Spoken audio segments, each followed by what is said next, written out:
판다스는 엑셀의 파이썬 버전이라고 말씀을 드렸죠. 이제 우리가 엑셀을 한 번쯤은 다 해보셨을 테니까 이 엑셀을 할 때는 우리가 표 형태로 데이터를 저장을 하잖아요.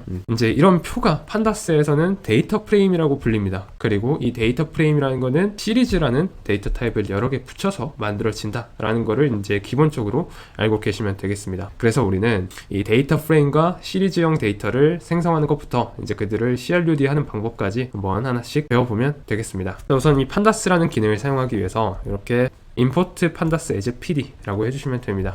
이 as라는 거는 별칭을 의미하는 거고요. 그래서 이제 이렇게 import pandas as pd라고 해주시고, 우선은 요 nums라는 변수에다가 1부터 10까지 숫자가 들어있는 리스트를 저장해 놓도록 하겠습니다.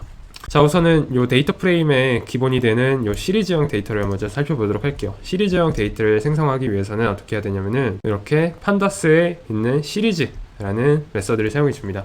이러면은 판다스에 있는 시리즈형으로 데이터 타입을 변환시켜 주는 거고, 이렇게 리스트를 넘기면은 다음과 같이 시리즈 nums에다가 이런 식의 데이터가 저장되어 있는 것을 보실 수 있습니다. 뭐 지금 이렇게 보니까 이게 원래는 리스트에 담겨 있는 그런 데이터였는데, 앞에 보시다시피 이런 뭔가 인덱스 같은 것들이 생겼죠. 이게 바로 시리즈의 특징이라고 보시면 되겠는데, 이렇게 언뜻 보기에는 굳이 이거를 뭐 리스트로 쓰면 되지 왜 시리즈로 만드냐 라고 생각하실 수 있는데, 자, 이렇게 하는 이유는 판다스의 다양한 기능을 사용할 수 있기 때문이겠죠. 그래서 이제 시리즈 넘스의 요 min이라는 메서드 또는 describe, 기타 등등 이런 식으로 판다스가 지원하는 다양한 기능을 사용할 수 있습니다. 이렇게 해서 min이라는 걸 하면은 1부터 10까지의 평균을 이렇게 구해주는 거고, 또 describe는 이 데이터를 그냥 말 그대로 표현해봐라, describe, 묘사해봐라 라고 해서 이 안에 데이터가 몇 개 있는지, 평균 몇인지, 요 표준 편차 몇이고 최소값, 그리고 그 안에 뭐 중앙값, 최대값 이런 것들을 한 번에 다 표시를 해주죠. 이런 것들은 리스트를 할 때 전혀 볼 수 없었던 기능이었습니다. 하지만은 판다스에서는 이렇게 describe라는 함수를 호출을 하기만 하면은 다양한 기능들을 사용할 수 있다. 그렇기 때문에 우리는 판다스라는 라이브러리를 사용한다. 이렇게 이해하시면 되겠고요. 그리고 이어서 이 데이터 프레임을 생성하는 방법에 대해서 한번 살펴보도록 하겠습니다. 아까 말씀드린 대로 이 데이터 프레임이란 거는 엑셀의 테이블, 이 표라고 생각하시면 되겠고요. 이번에도 마찬가지로 이 nums라는 거에다가 리스트를 하나 넣어 놓을 건데, 여기서는 이제 2차원 배열을 넣어 둘 겁니다. 2차원이라는 거는 요 리스트 안에다가 또 리스트를 넣는 그런 구조라고 보시면 되겠고요. 그렇게 해서 1부터까지 이렇게 3개의 리스트를 넣어 놨습니다. 그런 다음에 마찬가지로 pd.dataFrame 이라는 메서드를 사용해서 이 nums를 데이터 프레임으로 한번 바꿔보도록 하겠습니다. 자, 그랬더니 이제 이거는 이제 우리가 어디서 많이 본 것들이죠. 마치 엑셀의 표를 보듯이 데이터가 이렇게 보기 편하게 된 것을 볼 수 있습니다. 이게 바로 데이터 프레임이구나 라고 이해를 하시면 되겠고요.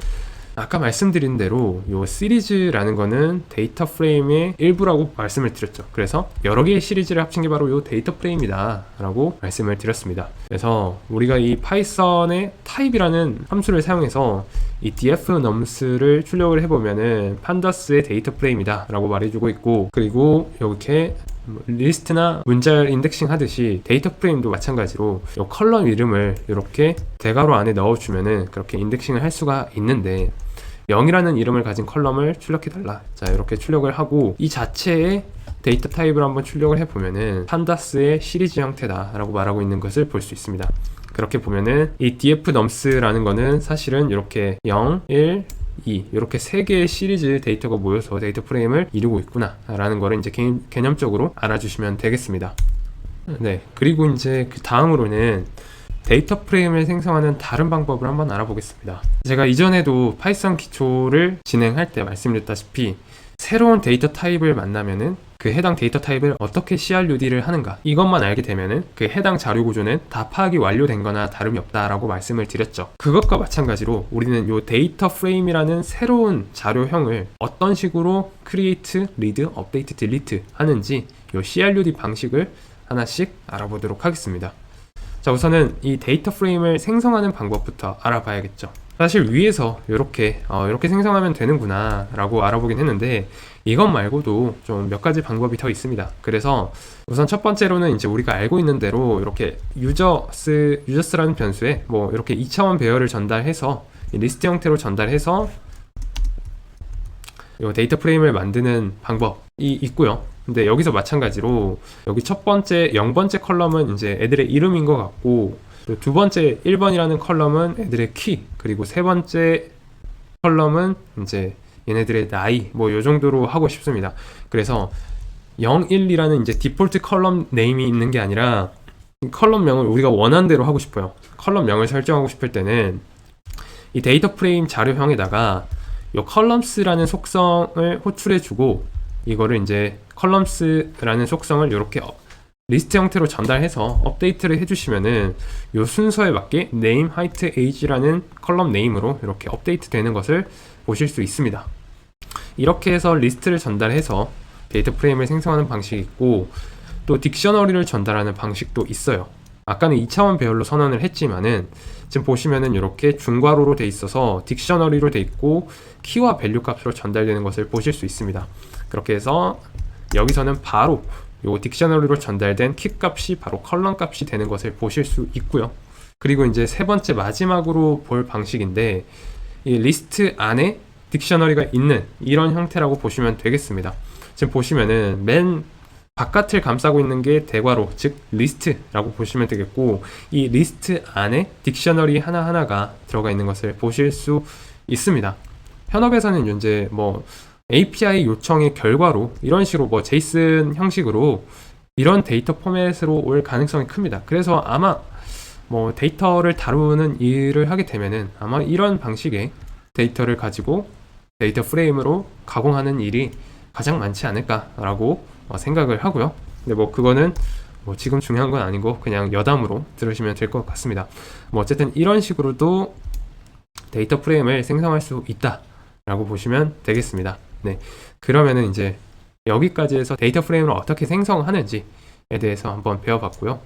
그 다음에는 이제 데이터 프레임을 이루고 있는 뭐 행, 열, 인덱스의 개념에 대해서 좀 짚고 넘어가도록 하겠습니다. 우선은 샘플 데이터를 하나 불러와 줄 거고요. 자, 제가 이 강의 자료 같은 폴더 내에 내국인 생활 인구라는 데이터를 하나 다운로드 받아서 넣어놨습니다. 이 데이터는 이제 서울시에서 가져온 거고요. 공공 데이터라서 이렇게 사용해도 괜찮습니다. 여러분들도 이제 샘플 데이터, 다른 데이터로 한번 해보고 싶다 하시면은 뭐 공공 데이터 포털이나 뭐 데이터 샘플 이런 식으로 구글링 하셔서 찾아내시면 될 것 같고요. 뭐 어쨌든 저는 이 데이터를 강의 자료에 동봉해서 넣어놨습니다. 자, 우선 요 샘플이라는 변수에다가 지금 보시면은 이렇게 내국인 생활인구.csv 라는 파일이 있는데, 이제 이거는 쉽게 말해서 한마디로 그냥 엑셀 파일이라고 보시면 되겠고요. 자, 이런 식으로 pd.readcsv라는 걸 하면은 csv 파일을 읽겠다라는 게 되는 거고, 또 여기 안에 속성을 보시면은 파일 네임 이외에도 인코딩이라는 속성이 있습니다. 이거는 뭐냐면은 이제 이런 내가 읽고자 하는 파일 내부 안에 이런 한글이 포함되어 있으면은 인코딩 이슈로 이런 리드가 제대로 안 되는 경우가 있습니다. 그래서 요 인코딩 방식을 CP949라고 해주시면은 요 한글이 포함되어 있어도 잘 읽는 것 같더라고요. 그래서 만약에 얘를 없앤다면은 높은 확률로 이렇게 유니코드 디코드 에러라고 해서 인코딩 이슈가 발생을 합니다. 그래서 항상 이렇게 인코딩 CP949를 넣어주시면은 정상적으로 조회가 되는 걸 보실 수 있고요. 그렇게 해서 요 샘플을 호출해 보면은 이제 이렇게 엑셀 파일에서 보는 것과 마찬가지로 요 파이썬을 사용해서도 데이터 프레임으로 치환해서 볼 수 있구나 라는 것까지 알고 계시면 되겠습니다. 이제 몇 가지 자주 사용하는 함수도 좀 살펴보면 좋을 것 같은데요. 이제 지금 보시면은 여기 0번 인덱스부터 500번, 499, 즉 요 500개의 행이 모두 조회가 돼버립니다.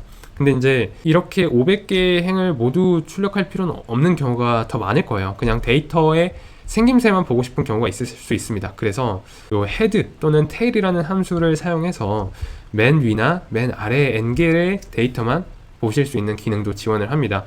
그래서 요 sample.head 그리고 요 안에는 우리가 원하는 숫자를 넣어주시면 되는데, 아무것도 안 넣어주면은 기본적으로 5개를 보여주고요. 이제 뭐 10개를 보고 싶다 하면은 10을 넣어주시면은 이제 10개의 샘플 데이터만 보여주는 것을 확인하실 수 있습니다. 마찬가지로 요 테일을 넣어주시면은 이거는 밑에서부터 끄집어 내오는 거고요. 뭐 어쨌든 데이터의 생김새를 간략하게 파악하고 싶으면은 헤드나 테일이라는 함수를 사용하면 된다라고 이해하시면 되겠습니다. 그런 다음에 우리는 데이터 프레임의 인덱스라는 개념을 살펴볼 텐데요. 뭐 데이터 프레임의 행과 열 같은 경우에는 우리가 당연히 상식으로 이렇게 가로로 그어서 보는 게 이런 게 바로 행인 거고, 또 이렇게 세로로 그어서 보는 게 이런 것들이 바로 컬럼, 열인 거잖아요.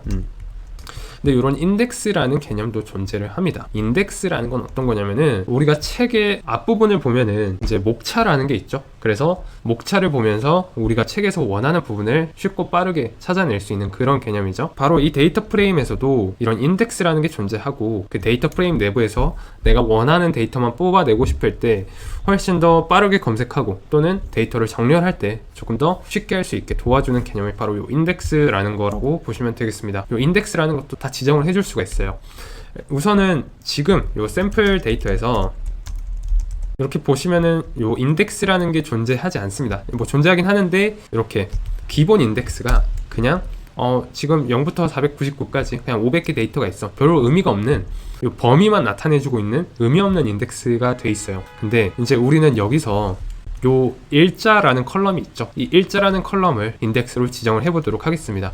자, 마찬가지로 요 pd read.csv라는 걸 사용할 때 초에 인덱스 컬럼을 맨 첫 번째 컬럼, 이 0번 컬럼을 인덱스 컬럼으로 설정할 거야 해서 이렇게 바로 인덱스를 설정할 수가 있고요. 이게 아니라면은 똑같이 그냥 인덱스가 없는 상태에서 요 setIndex라는 함수를 사용해서 또 이미 CSV 파일을 호출한 뒤에 사후에 이제 인덱스를 설정할 수도 있습니다. 이제 이런 기능들은 이제 여러분들이 항상 제가 말씀드리지만은 외울 필요는 없고, 필요할 때 판다스 인덱스 설정 이런 식으로 검색하면은 어떻게 판다스의 인덱스를 설정하는지를 바로 아실 수 있을 겁니다. 중요한 거는 그런 메서드들이 뭐냐 외우는 게 아니라, 인덱스 그리고 컬럼, 로우라는 개념들이 존재한다 라는 거를 제대로 알고 있는 것이 훨씬 더 중요하다라고 생각을 합니다. 자, 뭐 어쨌든 이렇게 setIndex라는 걸 통해서 이 일자 컬럼을 우리가 인덱스로 만들어 봤고요. 그렇게 해서 다시 이 샘플의 인덱스라는 속성을 호출해서 인덱스를 한번 살펴보면은, 아까는 요 range index라고 해서 그냥 의미 없이 1부터 499까지 됐는데, 우리가 설정한 대로 이렇게 일자라는 데이터가 이렇게 인덱스로 설정되어 있는 것을 볼 수 있습니다.